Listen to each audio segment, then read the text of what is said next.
La Russie, par la voix de Sergueï Lavrov à l'Assemblée générale de l'Organisation des Nations Unies, a officiellement et publiquement menacé l'Europe d'une guerre ouverte et a même indiqué l'endroit précis où l'attaque aurait lieu.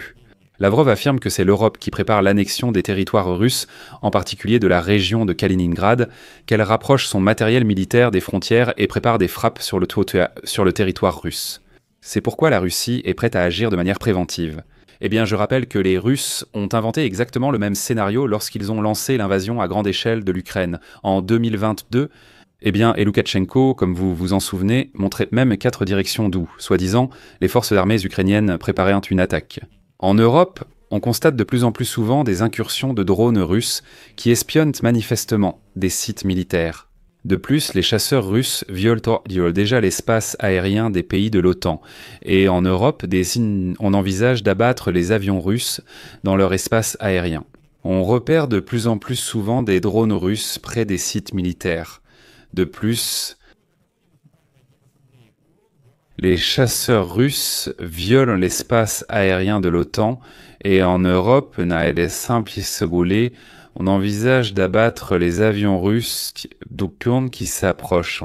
De plus, les chasseurs russes pénètrent déjà dans l'espace aérien de l'OTAN et en Europe, on envisage d'abattre les avions russes. De plus, les chasseurs russes violent déjà l'espace aérien et en Europe, on y réfléchit. J'ai rappelé qu'en décembre 2021, avant l'invasion à grande échelle de l'Ukraine, la Russie avait lancé un ultimatum pour que l'OTAN revienne à ses anciennes frontières. En 1997, l'OTAN a refusé cette demande, puis l'invasion de l'Ukraine a suivi. La Russie a alors trouvé un prétexte pour envahir, l'OTAN a refusé de reculer. Le Kremlin a inventé l'idée que l'OTAN était déjà en Ukraine et a lancé une guerre à grande échelle contre notre pays. À ce moment, la Russie a créé un casus belli pour lancer une grande guerre. Et donc, en s'exprimant à l'Assemblée générale de l'Organisation des Nations Unies, Lavrov déclare. Ensuite, il y a une longue citation. Ensuite, il y a des menaces d'utiliser la force contre la Russie, qu'on accuse presque de planifier une attaque contre l'OTAN et l'Union européenne. Le président Poutine a à plusieurs reprises démystifié de telles provocations. La Russie n'a jamais eu et n'a pas de telles intentions. Cependant, toute agression contre mon pays recevra une riposte ferme. Sur ce point, il ne doit subsister aucun doute parmi ceux de l'OTAN et de l'Union européenne qui non seulement convainquent dans leurs électeurs de l'inévitabilité d'une guerre avec la Russie et leur demandant des sacrifices, mais qui prennent aussi clairement parti. Ils déclarent se préparer à attaquer notre région de Kaliningrad et d'autres territoires centristes. C'est-à-dire que Sergueï Lavrov déclare en fait où exactement la Russie est prête à attaquer l'Europe. Je vais vous expliquer ce que cela signifie.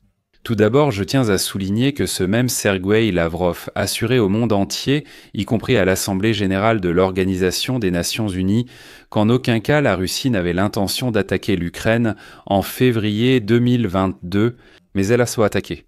Voilà tout le problème des Russes incultes, c'est leur nature. Autrement dit, ils mentent dès qu'ils ouvrent la bouche. C'est pourquoi il n'y a aucun sens à croire ces paroles. Quand il parle, Vladimir Poutine démystifiait ses mythes. Nous ne voulons attaquer personne, tout cela est absurde, nous l'avons déjà entendu. Et maintenant, voyons comment la Russie crée actuellement un casus belli pour attaquer l'Europe. Et ça, c'est la deuxième chose. Donc, la situation actuelle est la suivante. Les drones russes sont de plus en plus repérés au-dessus des sites militaires de l'OTAN. Des drones ont été aperçus au-dessus de bases militaires au Danemark, en Suède, en Finlande, en Norvège, en Lettonie, en Estonie, en France et en Allemagne. De plus, des chasseurs russes en MiG-31 sont entrés dans l'espace aérien de l'Estonie et se sont approchés de la Lettonie. Des navires de guerre russes ont déjà été repérés en mer Baltique, d'où sont lancés les drones. Ils restent à l'arrêt avec leurs capteurs de détection éteints. En réponse à ces nouvelles menaces, les pays de l'OTAN sont bien sûr obligés de réagir. L'Alliance a déclaré qu'elle exercerait une vigilance encore plus renforcée en utilisant de nouvelles forces et moyens multidomaines dans la région de la mer Baltique.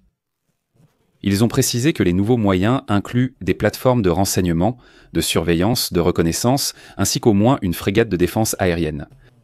Les nouveaux moyens soutiendront la mission Gardien de la Baltique, de l'OTAN lancée en janvier. Suite à plusieurs incidents où des Russes ont endommagé câbles électriques, lignes télécom et gazoducs sous la mer Baltique. Les pays de l'OTAN ont mobilisé frégates, avions de patrouille et drones maritimes pour protéger les infrastructures critiques.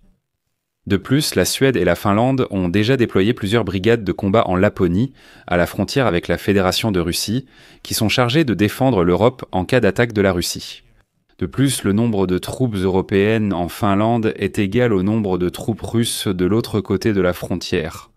La Pologne renforce activement sa frontière avec la Biélorussie en y déployant matériel lourd et troupes. Donc ce sont des actions tout à fait appropriées de l'OTAN, étant donné que la Russie devient de plus en plus agressive et attaque déjà l'Europe de manière hybride. Mais la Russie renverse la situation et déclare par la voix de Lavrov que les pays de l'OTAN déplacent leurs troupes vers nos frontières pour attaquer la Russie et que par conséquent, nous devons frapper les premiers. C'est précisément ce qu'on appelle un casus belli. Et Lavrov dit « Écoutez, ils veulent s'emparer de notre région de Kaliningrad, alors frappons les premiers ». De plus, les avions russes s'approchent délibérément, voire pénètrent dans l'espace aérien des pays baltes, afin de provoquer des frappes contre eux. Et voilà que Lavrov déclare que les pays de l'OTAN regretteront sérieusement s'ils décident d'abattre des objets aériens russes dans l'espace aérien russe. C'est une citation de Lavrov. Lavrov a notamment menacé après que plusieurs pays de l'OTAN ont affirmé qu'ils étaient prêts à abattre des objets aériens russes en cas de violation de l'espace aérien allié. Et là, il n'est pas du tout clair pourquoi Lavrov a mêlé l'espace aérien russe à cette histoire, car personne n'a l'intention d'abattre vos objets dans l'espace aérien russe. De plus, il se peut qu'il s'agisse d'un lapsus, car la Pologne a déclaré qu'elle était prête à abattre des cibles aériennes au Bélarus. Peut-être que Lavrov voit déjà le Bélarus comme russe, mais quand même. Lavrov affirme également que toute déclaration ou calcul sur un retour de l'Ukraine aux frontières de 2022 relèverait d'un aveuglement politique. Lavrov a ainsi réagi aux propos du président américain Donald Trump, qui a suggéré que l'Ukraine était capable de récupérer tous ses territoires et peut-être même d'aller plus loin. Et là, Lavrov a eu recours à des menaces, ajoutant que si l'OTAN aidait l'Ukraine dans ce sens, elle le regretterait amèrement. Mais ce n'est pas tout. Le Kremlin fait alors entrer en scène ce dictateur biélorusse, Alexandre Loukachenko, et ainsi le soi-disant président de la Biélorussie a menacé de se battre de toutes ses forces si la Pologne abattait des avions ou d'autres cibles russes. Je rappelle ici qu'en Pologne, on examine une loi permettant à l'armée polonaise d'agir sans autorisation. L'OTAN et la Russie pourraient abattre des cibles aériennes russes au-dessus de l'Ukraine et de la Biélorussie si elles visent clairement la Pologne. À cela, Loukachenko a réagi ainsi, je cite « J'ai foi et espoir dans le peuple polonais. Ils n'autoriseront pas les autorités à agir librement. Ils ont dit qu'ils l'abattraient, qu'ils essaient donc, qu'ils l'abattent, ou au-dessus de Kaliningrad. Là, ils abattront quelque chose de russe, alors il faudra nous battre de toutes nos forces, a déclaré Loukachenko. Eh bien, comme vous l'avez remarqué, Loukachenko mentionne aussi Kaliningrad, tout comme Lavrov. La Russie cherche clairement à créer un casus belli pour justifier une future provocation, si elle choisit de passer à l'acte. Je mets des points de suspension ici. Donnez votre avis, écrivez vos conclusions dans les commentaires sous cette vidéo, abonnez-vous à la chaîne, cliquez sur la cloche et n'oubliez pas de mettre un like. C'est tout pour aujourd'hui, prenez soin de vous, à bientôt.